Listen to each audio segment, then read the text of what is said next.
Pessoal, seja muito bem-vindo a mais um episódio do podcast Psicologia em Foco. E hoje nós vamos abordar um tema muito importante, o burnout. A gente vai entender um pouquinho dessa exaustão que vai além do cansaço comum. E para isso, nós trouxemos aqui dois profissionais, os Fernandos. O Fernando Barbosa, psicólogo clínico, e o Fernando Souza, que é um empresário que tem vivenciado o burnout. E para liderar aqui esse debate, estamos com a Camille e eu sou a Rafaela. Nós somos estudantes do curso de Psicologia. Bom, nós vamos falar um pouquinho sobre a vivência do Fernando, enquanto uma pessoa que vivencia esse esgotamento, e trazer uma análise profissional também sobre esse tema. Fernando, você poderia contar para a gente um pouquinho da história por trás do burnout, de onde surgiu esse termo? Primeiro, muito bom estar aqui com vocês, né? Estar aqui com o meu xará também. Nós estamos aqui. Primeiro, parabéns pela ousadia da gente estar aqui sentado, batendo um papo de um tema tão atual, tão urgente, tão importante, né? Burnout, né, significa o esgotamento emocional, né? Então, a partir de um nome de quem desenvolveu isso, alemão, né?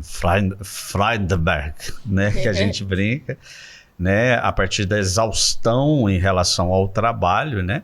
Ele foi tendo esse desenvolvimento, esse olhar para também a relação humana e trabalho, né? Então a gente precisa estar atento a isso, porque por mais que o trabalho seja interpretado também como um processo terapêutico, né? Nós também precisamos tomar muito cuidado, porque ele pode adoecer fisicamente e mentalmente.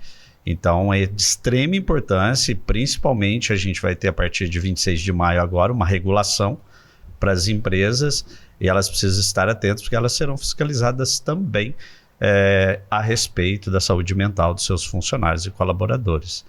É interessante que o Brasil ele ocupa na posição, né, no ranking mundial, o segundo maior país com número de casos de burnout atualmente. Então a gente vê a seriedade desse tema, de falar sobre isso. Eu queria entender um pouquinho para o pessoal que está nos assistindo, nos ouvindo. Burnout é só estar cansado demais, estressado demais, ou tem mais coisa? Qual que é a diferença entre o estresse, o burnout? Como que a gente conceitua isso?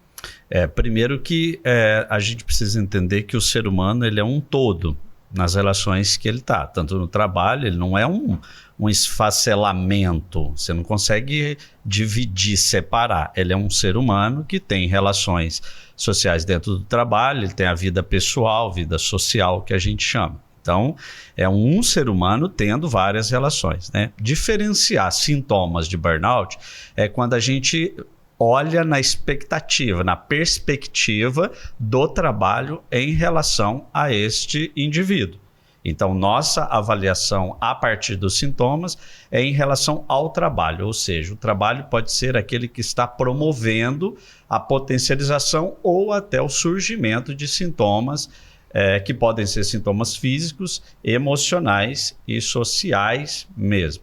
Então a diferenciação ela é bem complicada de se fazer, nesse sentido de quando eu entendo que esse indivíduo ele só está nesse momento vivendo esses sintomas a partir de uma perspectiva. Eu preciso enxergar ele como um todo, não somente em relação a um ponto da vida pessoal ou da vida profissional. Então, quando a gente difere, é a partir do trabalho, a partir da visão do trabalho. Este trabalho, a relação com o sintoma que ele está desenvolvendo, que ele tem já, né? Depois a gente precisa também entender que é um todo. Então, este colaborador ou funcionário, ele tem um histórico já de algum transtorno mental, algum adoecimento mental. Importante. E aí, durante o trabalho, devido às condições de trabalho que ele está, isso potencializa. Então, a empresa ela precisa também estar atenta, né? Os patrões, os CEOs, né? Os managers precisam estar atentos também até antes de contratar, né? No processo de seleção, nós psicólogos precisamos estar atentos também a esse histórico. Não que seja impeditivo para a contratação, de modo nenhum. Mas a NR1, que vai ser a partir de 26 de maio, as empresas serão fiscalizadas, ela vem para promover também saúde mental. As empresas precisam estar atentas. O meu ambiente de trabalho, ele promove satisfação, ele promove saúde mental ou ele potencializa ou provoca adoecimento mental? Então, é de extrema importância que a gente esteja atento. Então, a gente consegue diferenciar quando a gente enxerga o sintoma na perspectiva do trabalho, né? Mas como profissional que estaremos auxiliando as empresas ou dentro da própria clínica, a gente precisa chegar ao indivíduo e ver as inter-relações que estão promovendo o aparecimento desses sintomas. Repito, não são sintomas somente emocionais. Podem também ser sintomas físicos, porque às vezes quando a gente fala em burnout ou burnout, como a gente brincava anteriormente, a gente acha que é só sintoma mental. Não. Sim. Né? Sintomas emocionais. Podem ser sintomas físicos, sim. Esgotamento físico, falta de energia, todo transtorno gastrointestinal. Então, enxaquecas, né? Em relação ao trabalho, tá? Tô falando demais, né, menina? Não, à vontade. E você, Fernando, empresário, né? Você já identificou algum desses sintomas, normalmente? Eu queria perguntar para ele falasse para a gente os sintomas do geral do sintomas burnout. Físicos, em geral, a gente vai ter cansaço exaustivo, aquela baixa energia, né? Quando dá Por que o domingo à tarde ele é tão tenebroso? Pela cara dele já tá se identificando. Porque aí começa a ansiedade fica alta no domingo à tarde. Né? Eu sou de uma geração que quando o Faustão entrava no ar, a gente já começava a ter sudorese no domingo, né? Porque é em prol do que eu vou ter que enfrentar. É a mesma coisa de você ter uma piscina, imagina que o ambiente de trabalho seja uma piscina com água muito suja e você vai ter que entrar dentro daquilo. Né? Claro, o ter que entrar é aquela ideia. Primeiro, eu sou aquele que sustenta a minha casa, a minha família. E aí a empresa ou o trabalho é de onde eu tiro o sustento da minha família e da minha subsistência. Então, sintomas físicos são esses, sintomas emocionais. Nós temos aí angústia, ansiedade, depressão e, um caso extremo, até pensamentos suicidas. Então, a gente precisa entender que o burnout, em relação à empresa, ele provoca um esgotamento do sentido da vida, do sentido para... Eu vou para quê? Você perde trabalhar. o sentido. Perde o sentido, né? E aí depois a gente fala um pouquinho o que pode estar acarretando isso, tá? Aí respondendo, você me perguntou, eu estava esperando ele falar para diagnosticar. Sim. Praticamente tudo que ele falou, eu tenho. E se ele continuar uma relação aí, vai encaixar em mais. Eu acho que a única coisa que eu não... Assim, uma exceção talvez seja a insônia. Porque o meu esgotamento é tão grande que chega um determinado ponto, é como se desligasse da tomada. Tem apagão, chega a estar lá e desliga.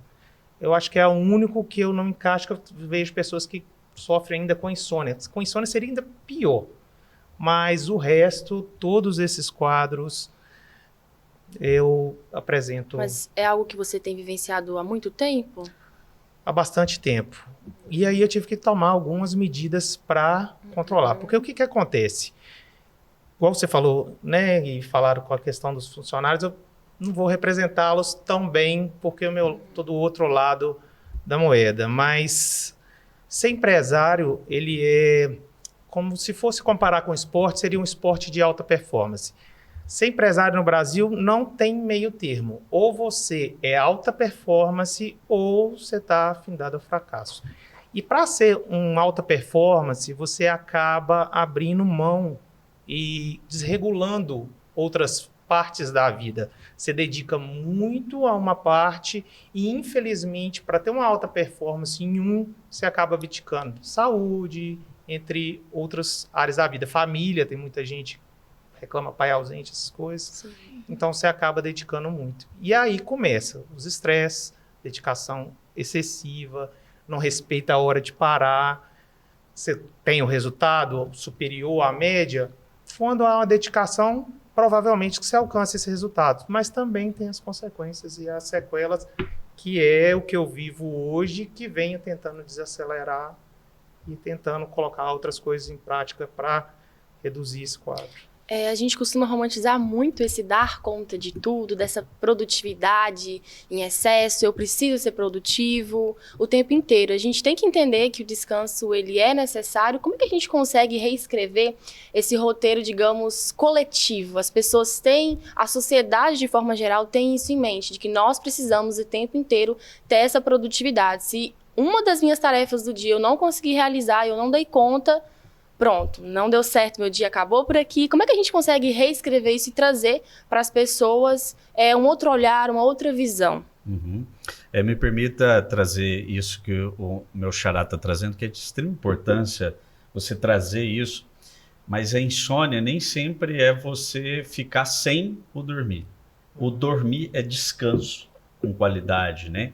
Então, o burnout, por quando a gente fala de insônia, a pergunta que vem mas você acorda descansado? Não. Acorda exausto. Acordo. Então, E aí parece que nem Estamos passou as entendendo. horas. Exato, você vê que a bola de neve eu acordei cansado e vou ter que pegar no tranco, né? E isso vai piorando mesmo, né? Mas queria só pontuar isso que é de extrema importância a gente trazer. Eu acho que eu não sabia, vamos saber. porque é o descansar, né? O cérebro precisa descansar. E aí você precisa avaliar o sono também.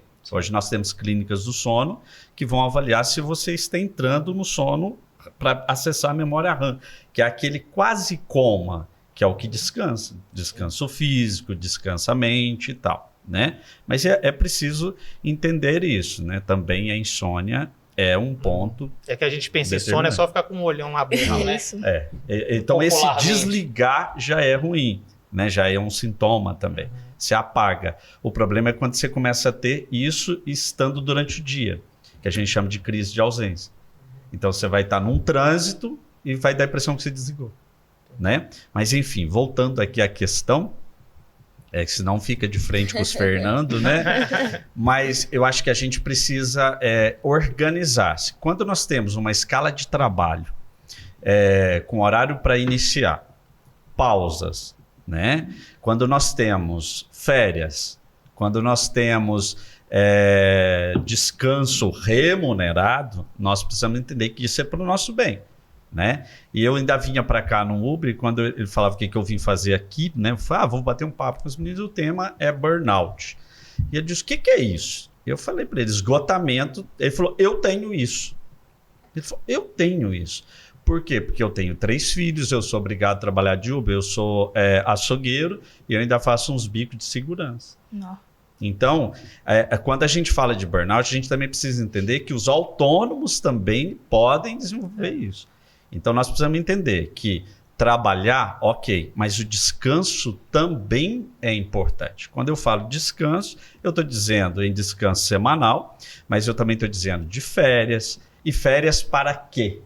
Né? Para descansar. Para descansar, para desligar. Eu preciso ter esse desligamento para que o meu organismo ele vá repor essas energias, ou eu preciso até ressignificar a minha relação com esse trabalho, né? Então, quando a gente se organiza no ambiente de trabalho, a gente entende o sentido do trabalho para a minha existência e para a minha família, e exigir que o ambiente de trabalho seja um ambiente promotor de saúde mental, emocional, e não o que promove o adoecimento mental, tudo bem, né? Então, às vezes, nós temos uma geração ainda que achava que ser workaholics, e principalmente nessa região de Valadares, você vai para os Estados Unidos e vai ganhar muito dinheiro e tal. Claro, você vai dormir 2 horas por noite e vai trabalhar em 3, 4 empregos.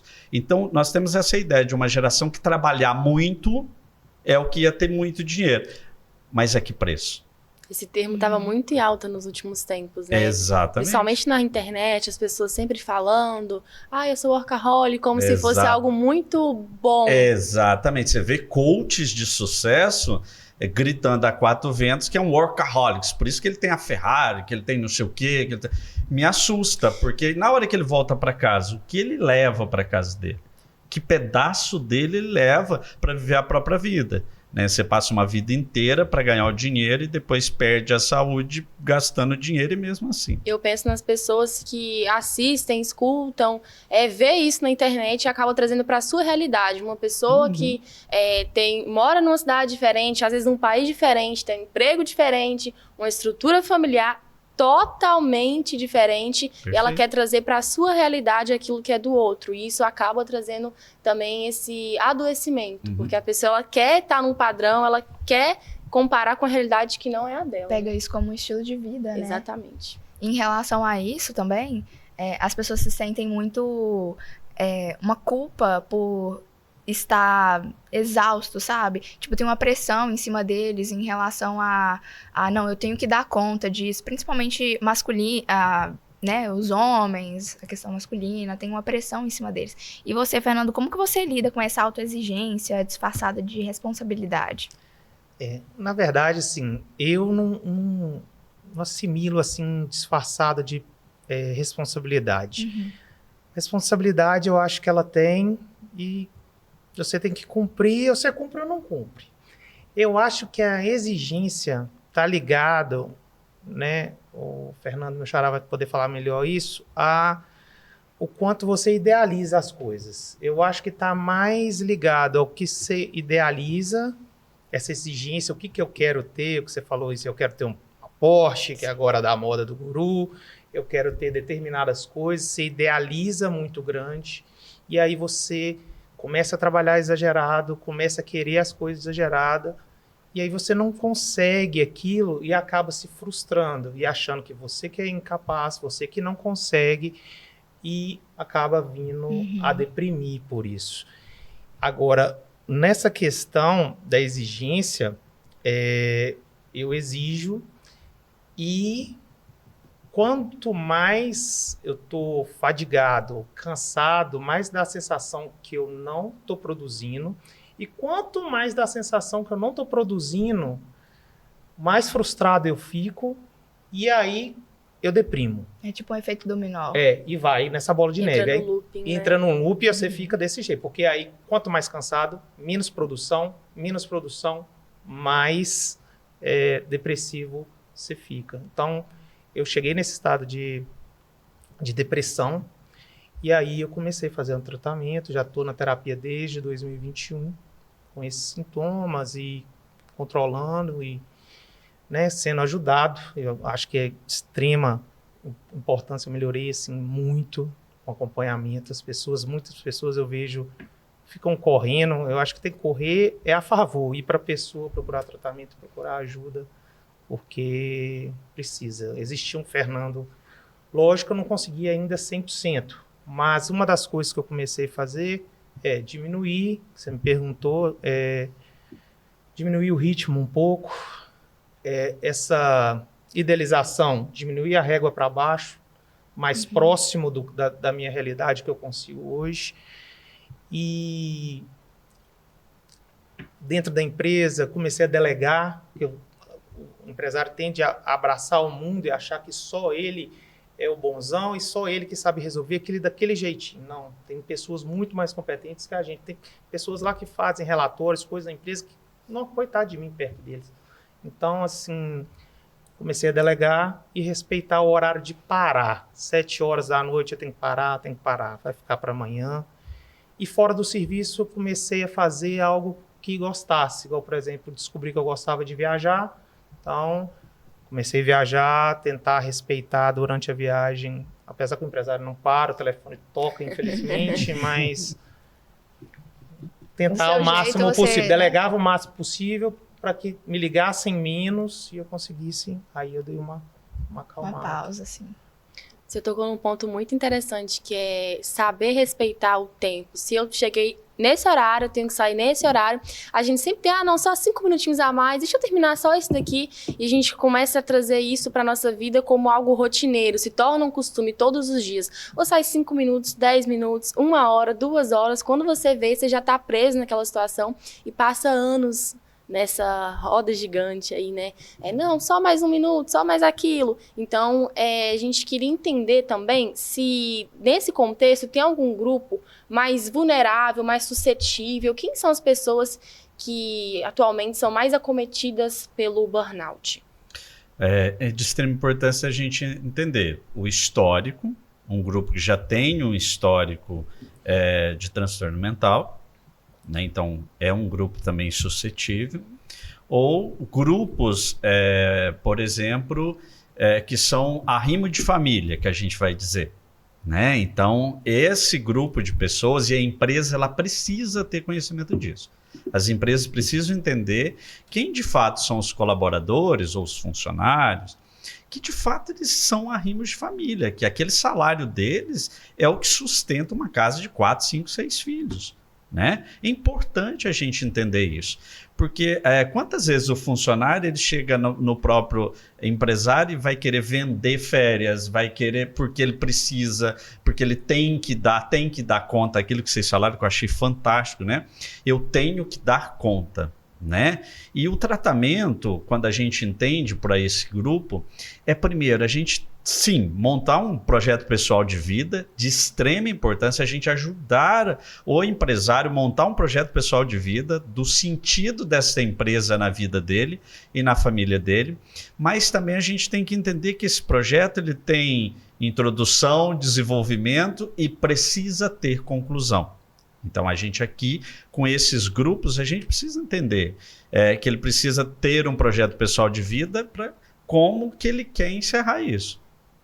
Tá? Então é de extrema importância isso. O nosso papel é ajudá-los a reconhecer dentro do processo histórico dele aonde ele está, de onde veio e reconhecer todo o trajeto até ali.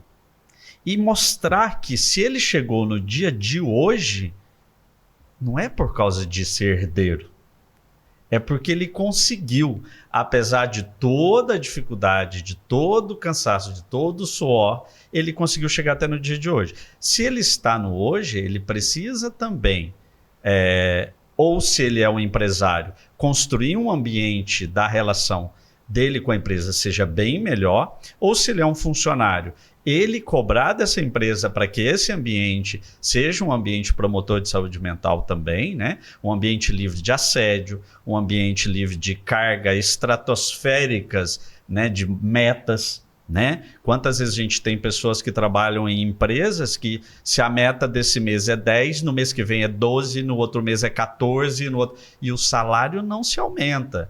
Paga-se um salário base, paga-se comissão. Olha como isso é tirano muitas vezes. Então as empresas, eu sei que isso incomoda muito de nós empresários, mas a gente precisa rever isso.